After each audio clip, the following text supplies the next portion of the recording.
우리 찬송가 278장 찬송 부르시면서 3일 밤 예배 시작하겠습니다.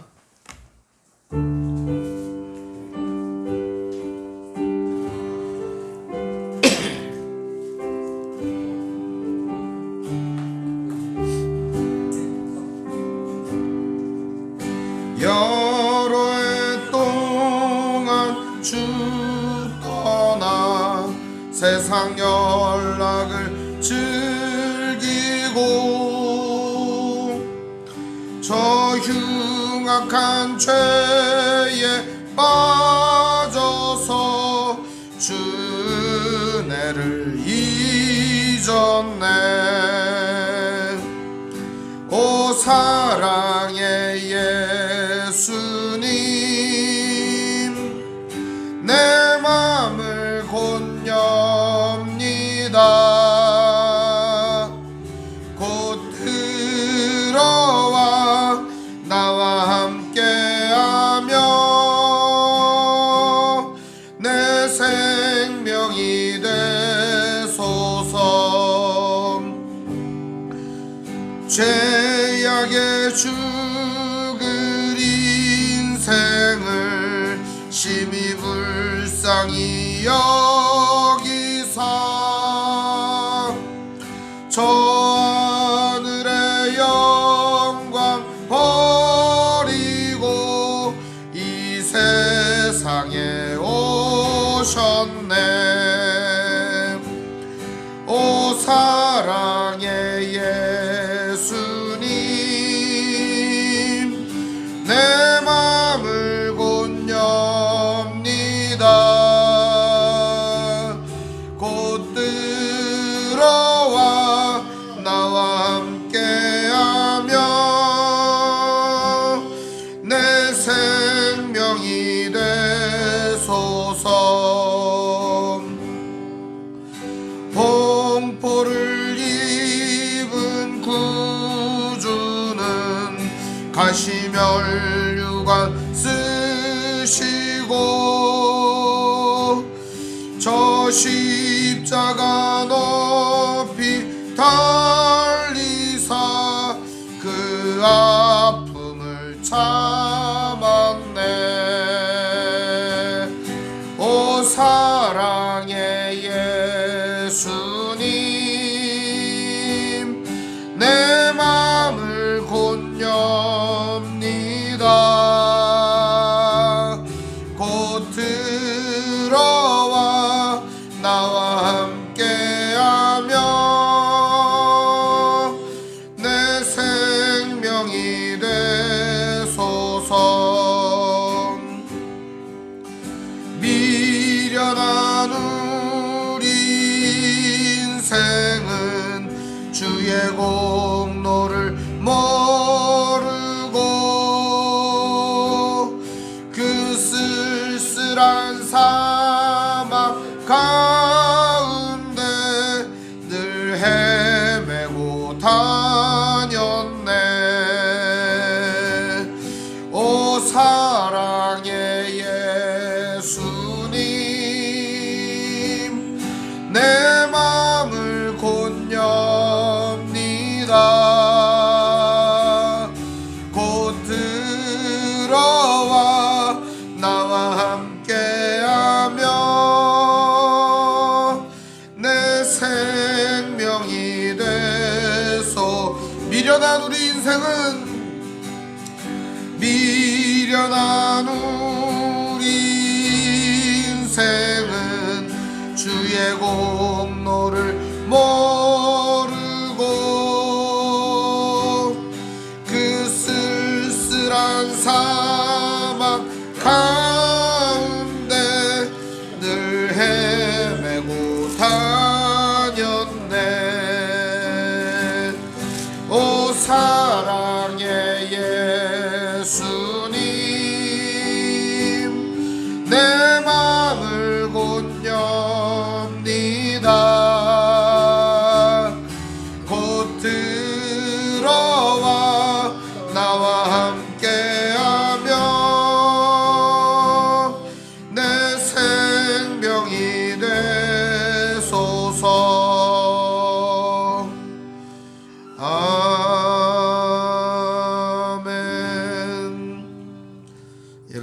기도하겠습니다. 하나님 아버지 감사합니다.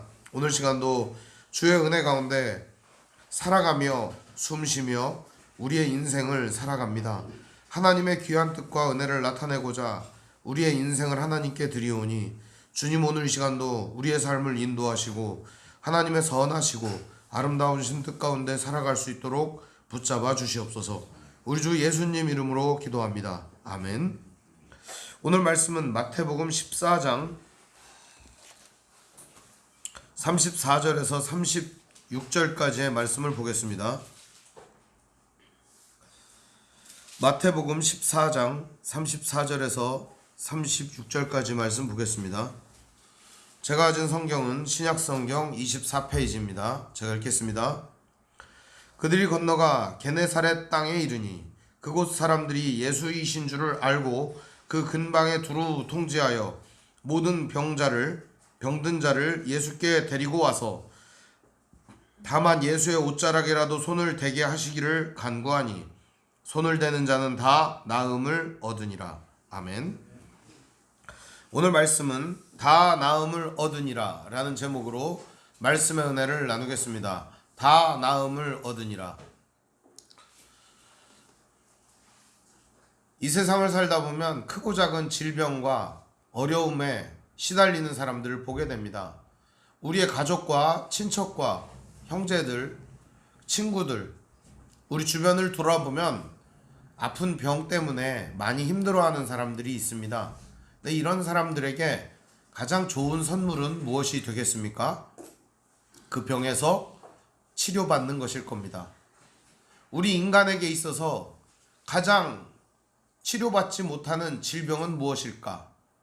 육신적 질병 이런 것 말고 인간에게 고질병, 정말 인간이 치료받을 수 없는 그 병은 뭔가? 그것은 바로 죄라고 하는 병입니다. 근데 이 죄라고 하는 병을 하나님은 예수 그리스도의 십자가를 통해 주님께서 대신 십자가를 지게 하시고 오늘 우리들의 모든 죄를 담당하게 하셨습니다. 물론 죄로 말미암아 우리들은 생명을 잃게 되고 한 번 죽게 됩니다. 그러나 우리들은 죽음 이후에 새로운 생명을 얻게 될 것을 믿습니다. 예수님께서는 오늘 풍랑이는 바다에서 헤매이는 제자들을 데리시고 게네사렛 땅에 이르게 됩니다. 그리고 그 땅에서 병자들을 고치시고 많은 사람들을 살려주시는 이적과 기적의 이야기를 함께 우리가 볼 수가 있습니다. 그런데요, 오늘 말씀이 우리에게 특별히 다가오는 이유가 있습니다. 34절에 보면 그들이 건너가 게네사렛 땅에 이르니 이렇게 되어 있습니다. 원래 예수님께서는 이스라엘 백성들에게 사랑과 인애와 자비를 베푸셔서 불쌍한 이들을 광야의 식탁을 베푸시고 하나님 나라의 잔치에 초대하여 주셨죠. 그리고 그들에게 오병이어를 통하여 5,000명이나 넘는 많은 사람들에게 하나님 나라의 양식을 하늘떡을 먹여주셨습니다. 그런데요, 이런 일이 있고 나서 제자들의 마음은 한껏 부풀어 오르기 시작했던 거죠. 아, 우리가 드디어 한 자리 차지할 수 있겠구나. 이곳에서 예수님 높임을 받고 예수님이 이렇게 매일같이 증식 기적을 벌이면 음식이 늘어나게 되니까 많은 사람들이 예수님께 와서 예수님은 왕이시고 그리고 우리들은 예수님 곁에서 한 자리 차지할 수 있겠구나, 이런 생각을 했던 것이죠. 예수님은 그들의 완악한 마음을 알았습니다. 그래서 제자들이라고 할지라도 예수님은 그들을 재촉하여서 얼른 보내버립니다. 너희들 강 건너편, 저 갈릴리 건너편 이방인의 땅으로 우리가 가자. 그러면서 갈릴리 건너편으로 제자들을 보냅니다. 그러나 제자들은 갈릴리 건너편으로 가기를 원하지 않았습니다. 그들은 어디로 갔느냐? 그대로 뱃머리를 돌려 게네사렛으로 돌아오고 있었던 것입니다. 갈릴리와 게네사렛 바로 그 근방입니다. 옆이에요. 옆에서 옆이에요. 그러니까 이들은 이방 땅으로 가야 하지만 유대 땅으로 다시 배를 돌려서 돌아오고 있었던 것입니다.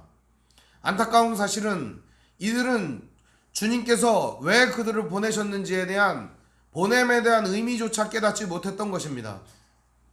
교회가 참 안타까운 이유가 있어요. 교회는요, 하나님의 거룩한 공동체라 서로 간에 사랑과 우정과 애정이 싹트는 곳입니다. 한 가족으로서 그리스도 머리로 하는 하나의 하나님의 가족으로서 살아가고 있는데요. 우리끼리 너무 행복하죠. 그런데 교회 바깥에 있는 사람들에겐 여전히 냉랭하고 냉소적일 때가 많습니다. 죄인들이라는 핑계로, 우리 교회의 일원이 아니라는 핑계로 다른 사람들을 미워하고 싫어할 때가 있습니다.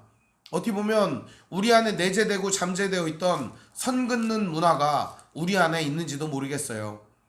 너하고 나하고 우리하고 선을 쫙쫙 그어가지고 그 선 그은 관계 속에 서로 간에 침범하지 말도록, 서로 간에 그 관계 속에서 그냥 여기까지만 하도록 해가지고 뿐만 아니라 이것을 갖다가 범주를 정해가지고 여기까지는 용납이 되는 사람, 이 이상은 용납이 안 되는 사람, 이런 것들을 범주적 폭력이라고 해요. 서로 사랑해라고 하는 주님의 명령과 주님의 말씀은 잊어버린 채 그렇게 살고 있는 것이죠. 제자들은 이방 땅으로 가기 싫어했습니다. 왜 그랬을까요? 가봤자 존경받지 못하고 존중받지 못하니까. 그러니까 그들은 어디로 가는 걸 원했어요? 유대 땅으로 가는 걸 원했던 겁니다. 결과적으로 예수님께서 그들을 재촉하여 보내신 이유에 대하여 깨닫지 못하고 전혀 아무것도 알지 못하는 상태에 있었다는 것입니다. 그러나 예수님은 그 제자들을 역시도 구원하여 주시고 불쌍히 여겨 주셨다는 사실입니다. 오늘 말씀은 게네사렛 땅에 이르러서 이제 어떻게 하는가, 예수님께서는 어떻게 하시는가, 이 이야기를 다루고 있습니다. 서두에 말씀드렸던 인간의 근원적인 문제는 질병의 문제입니다. 모두 나이 들면 아픕니다. 젊을 때도 아픕니다. 우리 인생은 아픕니다. 아픈 게 인생입니다. 뭐 아프니까 청춘이다 그러잖아요. 뭐 청춘은 무조건 아프기만 하게? 그건 거 아니고 인생은 아프다. 전 이렇게 생각합니다. 숨을 쉬며 살아가는 모든 인생은 아파요. 머리가 아프든 마음이 아프든 몸이 아프든 아파요. 아마 사람마다 아픈 구석이 있을 거라고요. 다 하나님께서 사랑하시고 은혜 주셔도 예배 드려도 남들이 알지 못하는 아픈 구석이 있다고요. 그거 굳이 말하지 않아도 나는 너무너무 잘 아는 내 아픈 상처가 있단 말입니다. 거기가 너무너무 쑤시고 욱신욱신 아파가지고 인생을 살다가 너무너무 힘들 때가 많다는 거죠. 이런 아픈 상처들을 안고 우리들은 살아가고 있습니다. 그럴 때마다 느껴지는 게 뭡니까? 언제쯤 이게 끝날까? 언제쯤 내 인생에 이러한 아픔과 고통이 끝날까? 이거에 대한 우리들은 막막함이 있는 겁니다. 이런 막막함 속에서 지푸라기라도 붙잡고 싶은 게 인생 아니겠습니까? 어디 가면 내 아픈 마음이 치유될까? 어디 가면 내 복잡한 머리가 치유될까? 어디 가면은 내 이 아픈 몸뚱아리가 건강해질 수 있을까? 이거에 대한 많은 고민이 있는 게 인생입니다. 근데 오늘 말씀을 보니까 예수님께서 병자들을 치료해 주십니다. 35절 보면 그곳 사람들이 예수이신 줄 알고 근방에 두루 통제하여 모든 병든 자를 예수께 데리고 와서 다만 예수의 옷자락이라도 손을 대게 하시기를 간구하니 손을 대는 자는 다 나음을 얻으니라. 한 명도 고침을 못 받은 사람이 없습니다. 다 나음을 얻었다, 이렇게 말씀하고 있습니다. 오늘 우리 이 인생의 아픔과 문제를 가지고 어디로 나아갈 때 확실하게 치료받을 수가 있는가? 그것은 바로 그리스도 예수께 나올 때 확실하게 치료받을 수 있다는 것입니다. 절대로 우리 인생의 문제는 다른 곳에서 해결받을 수 없습니다. 만일 여러분의 인생의 모든 문제와 질병을 해결할 수 있다면 거기가 천국이 아닐까요? 그분이 예수님 아닐까요? 우리의 답은요 이미 정해져 있어요. 우리 인생을 만드시고 우리 인생을 가장 잘 아시고 나보다 나를 더 사랑하시는 그 하나님이 우리 인생의 해답이라는 사실입니다.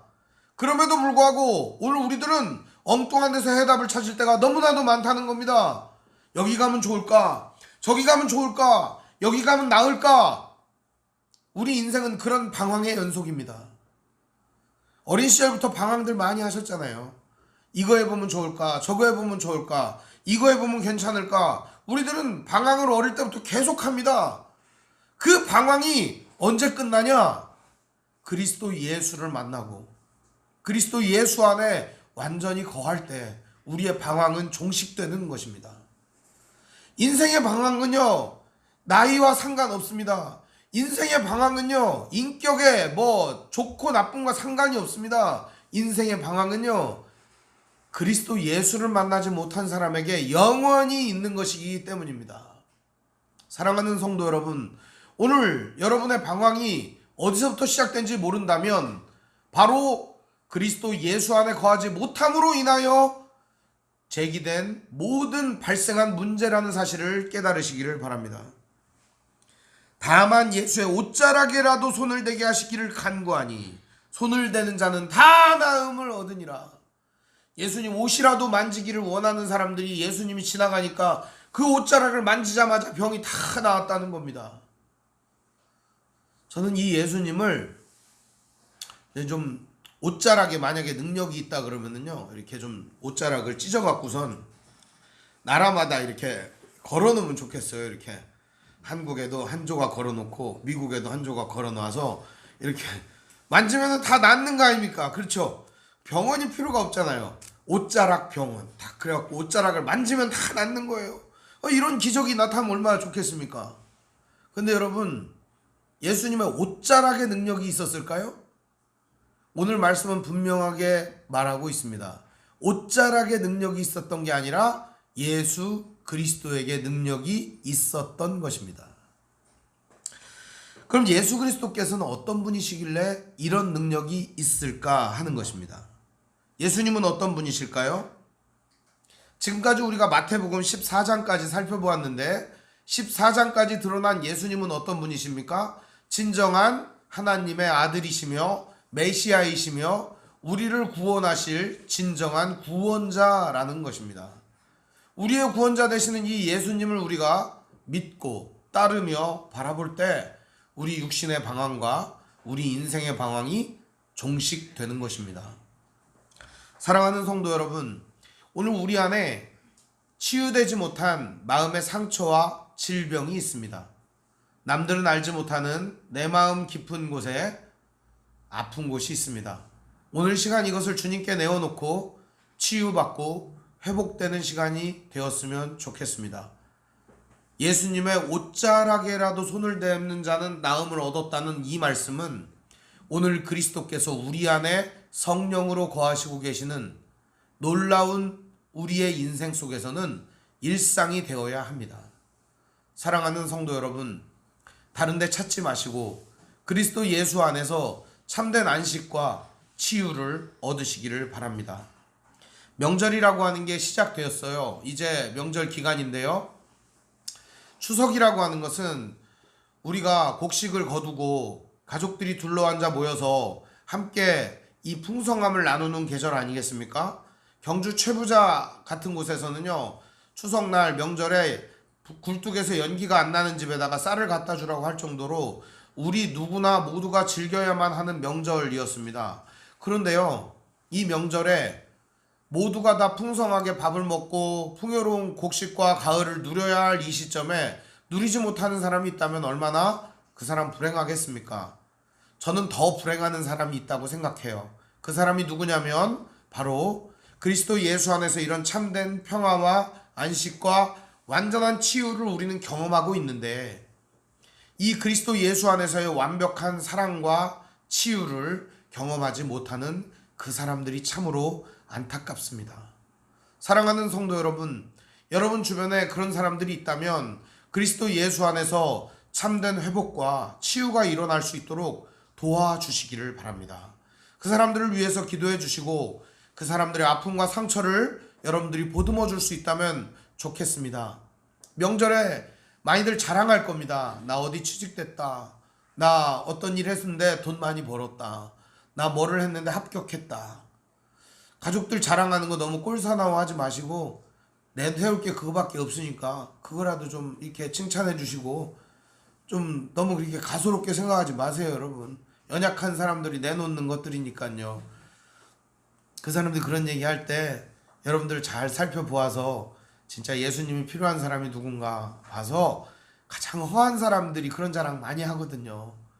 그 허한 사람들에게 진짜 그 허한 속을 달래줄 수 있는, 그 허한 마음을 치유할 수 있는 진정한 예수 그리스도를 선물로 주는 그런 명절이 됐으면 좋겠습니다. 이 명절에 여러분들 모두 화목하게 하나됨을 누리며 그리스도 예수로 말미암아 온 가족이 치유받는 행복한 명절이 되기를 주님의 이름으로 축원드립니다. 기도하겠습니다. 사랑과 은혜가 풍성하신 아버지 하나님, 은혜와 사랑을 감사합니다. 연약한 우리의 심령은 늘 병든 마음과 병든 몸으로 고생합니다. 오늘도 이 모든 것들을 완전하게 치유하시는 주님의 은혜를 바라봅니다. 주님, 오늘 우리의 이 병든 몸과 병든 마음을 치유하여 주시옵시고, 여러 해 동안 주님 떠나서 힘들고 괴로웠던 방황을 정리하고 우리 주 예수 그리스도 은혜 안에서 다시금 회복되고 치유되고 아픔과 괴로움이 다시금 주님 안에서 새롭게 새살이 돋고 따뜻한 마음과 회복된 마음을 통하여 새로운 사람으로 살아갈 수 있도록 인도하여 주옵소서. 우리 주 예수님의 이름으로 기도합니다. 아멘.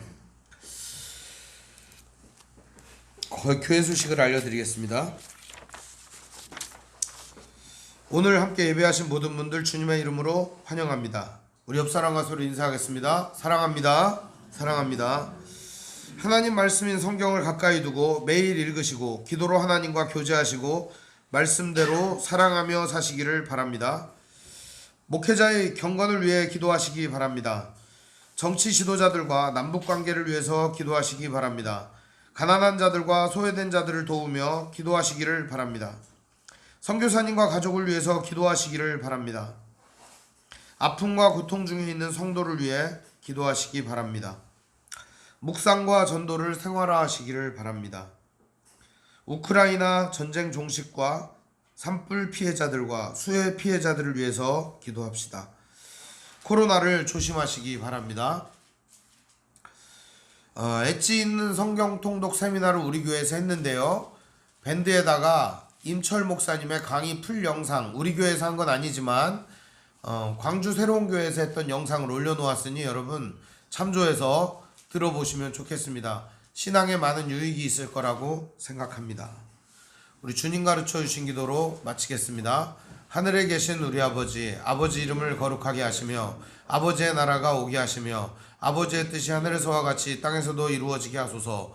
오늘 우리에게 일용할 양식을 주시고 우리가 우리에게 잘못한 사람을 용서하여 준 것 같이 우리 죄를 용서하여 주시고 우리 시험에 빠지지 않게 하시고 악에서 구하소서. 나라와 권능과 영광이 영원히 아버지의 것입니다. 아멘.